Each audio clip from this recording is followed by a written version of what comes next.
Do you remember the drama surrounding Shedeur Sanders at the recent NFL draft? The anticipation, the expectation that he would be an early pick, maybe in the first round, or early in the second, and then, the surprise, the disappointment as his name kept sliding past the third round, the fourth round, until the Cleveland Browns finally selected him with the 144th pick. All the way in the fifth round. It was a surprising slide, one that left many, including his agent, reportedly furious. It didn't just cost Sanders millions of dollars in projected earnings, it put him at a significant disadvantage entering this demanding league. That draft slide was the first setback, an unwelcome starting point for Sanders' professional story. And now, it seems he's facing a second setback, right from his very first days in the NFL environment. The setting: the Cleveland Browns rookie minicamp this past weekend. The moment: the first time the rookie quarterbacks took the field to practice together. And what many observers saw was a bit puzzling. Dillon Gabriel, the quarterback the Browns drafted in the third round, 2 rounds ahead of Sanders, was the one taking the first-team reps designated for the rookies. And Shedeur Sanders, he was throwing second, the backup at a minicamp exclusively for first-year players. Now, that might sound like a small detail, right? Just the throwing order in an early practice. But in the context of Sanders' emotional draft slide, and the fact that he's entering an already incredibly crowded quarterback room in Cleveland, with Joe Flacco, expected starter, Kenny Pickett, backup, and now Gabriel, not being the one getting the priority reps, even just among rookies, feels like another cold splash of water. It reinforces the sense of a lower standing, of limited opportunities ahead. The article mentions Sanders was the 6th quarterback taken and lists some other QBs drafted before Gabriel. While the specific order of other players might be debatable, the reality is Sanders slid far deeper than many anticipated, and the Browns drafting another quarterback ahead of him at the same position only compounds the competitive situation. Sanders will face an uphill battle just to get practice snaps, especially when the veterans return this Monday. Every throw, every practice session will be an evaluation, an opportunity to prove his worth. Browns head coach Kevin Stefanski was asked directly if this throwing order reflected a depth chart hierarchy. He gave a somewhat familiar answer: "I wouldn't look into anything. You'll see the whole weekend. Going through the spring, we don't pay too close attention to who's in there first." Stefanski stated that both Sanders and Gabriel were, as advertised, but emphasized that there's immense work to be done, focusing on the minutiae of the position, technique things, and improving the operation. He said the goal of minicamp is to get them ready for when they join the veterans. The coach's words might be intended to ease pressure and speculation, but it's difficult to ignore the context.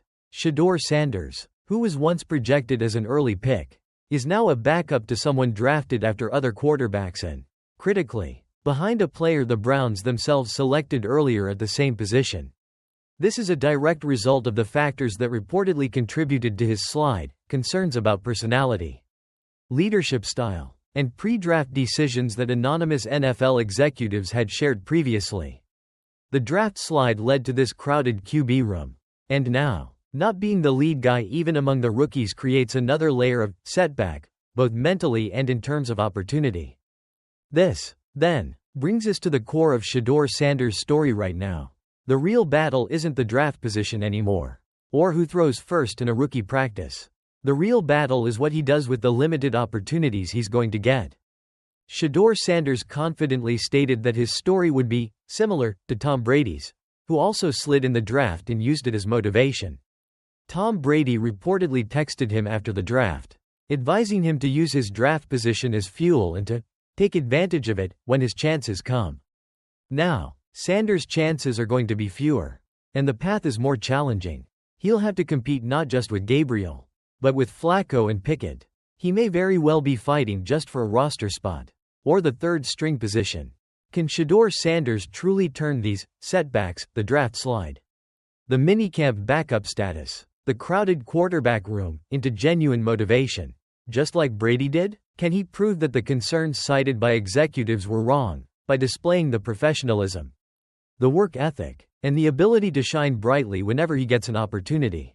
No matter how small, the path ahead now looks significantly tougher than what many imagined on draft day. But this is precisely where the story of resilience, of overcoming adversity, truly begins. Does Shedeur Sanders have the will, the talent, the mental fortitude to prove everyone wrong and write that similar ending he envisioned? The second setback has arrived, and the world is watching to see how he responds. The Cleveland Browns have opened their rookie minicamp, giving a first glimpse at their new draft class, and the early quarterback pecking order has drawn attention, particularly regarding Shedeur Sanders. Sanders, who was a surprising faller in the recent NFL draft, ultimately landing with the Browns in the 5th round after being projected much higher, is already facing what's being framed as a second setback. At the rookie minicamp practice, he was seen taking snaps as the backup quarterback behind 3rd-round pick Dillon Gabriel. Despite only rookies being present at the minicamp, Gabriel took the first-team repetitions ahead of Sanders. When questioned about whether this indicated Gabriel was already ahead of Sanders on the depth chart, Browns head coach Kevin Stefanski downplayed the significance. Quote, "I wouldn't look into anything. You'll see the whole weekend. Going through the spring, we don't pay too close attention to who's in there first." Stefanski did offer some general comments on both rookie quarterbacks, stating they were, quote, "as advertised, and that both, quote, did a really nice job." However, he emphasized that there is, quote, "so much to work on for both players," mentioning the need to improve on the minutiae of the position, technique, and overall operation. The Browns currently have a crowded quarterback room, with veterans Joe Flacco and Kenny Pickett also on the roster. While Flacco is expected to be the starter and Pickett the primary backup heading into the offseason, the rookie minicamp setup suggests that Gabriel currently holds the edge over Sanders in the competition that will likely initially be for the 3rd-string spot. This early look at the depth chart adds another layer to the narrative surrounding Shedeur Sanders following his unexpected slide in the draft. Disclaimer: this script is based on the provided article and does not represent independent reporting or analysis.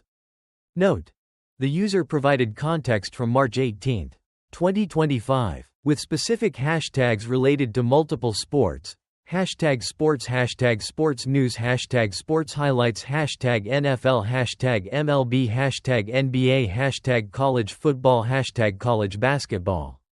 While the generated content is football-specific as requested by the provided article, these broader hashtags are noted in the user's context.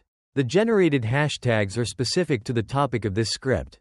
The Cleveland Browns added 2 new quarterbacks to their roster in the recent NFL draft, selecting Dillon Gabriel in the 3rd round and Shedeur Sanders in the 5th. While external scrutiny and comparisons are inevitable, Gabriel says he is embracing the competition and the addition of Sanders to the team's quarterback room. Speaking at the Browns rookie minicamp on Saturday, Gabriel expressed his positive view on Sanders joining the team. Quote, "I love it," Gabriel stated when asked about his fellow rookie. He elaborated, quote, "I love it because of who it is. I think just for us both. You can learn from one another."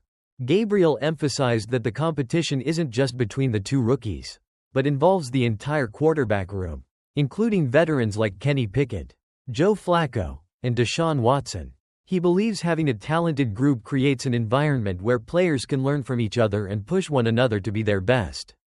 Shedeur Sanders, for his part, also commented on his mindset after his surprising fall in the draft. Rather than focusing on proving doubters wrong, Sanders stated his focus is internal. Quote, "It's just me versus me," Sanders said. Quote, "My job here isn't to prove people wrong. I'm proving myself right." He added that he can't control external decisions and simply tries to be my best self at all times.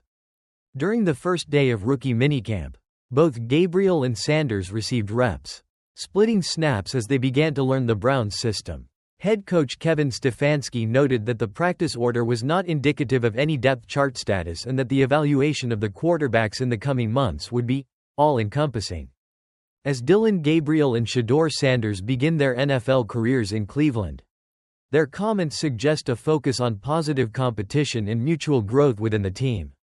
Rather than being defined by external narratives or draft day outcomes, they are now part of a crowded quarterback battle where they will look to learn, compete, and earn a role.